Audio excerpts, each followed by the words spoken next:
when I wanted to start at LACMA, LACMA had the ugliest logo I could have ever imagined. And in fact, I think the first day I asked for it just to be printed in gray on white stationery, just Los Angeles County Museum of Art, because I refused to use the old logo.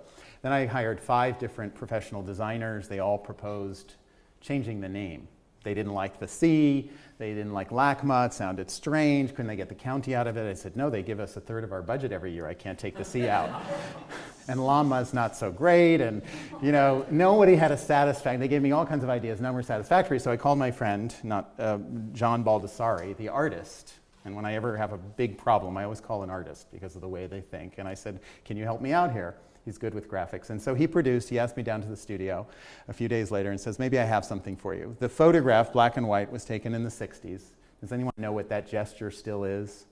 Drawings department should. It's citing for like drawing, right? You want to measure the tree and then you measure it down on your paper. And and he took LACMA, put it in the gray sky, the sky of Los Angeles, just the top of the palm tree, and underlined the L and the A.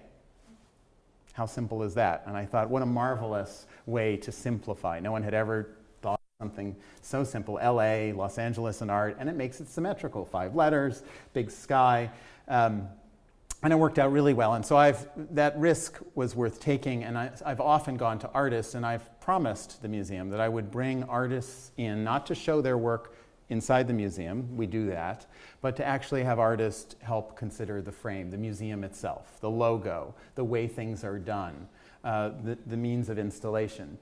For the opening, John updated the image. These were the banners that were used on the front of the building for the opening of the Broad Building in 2008.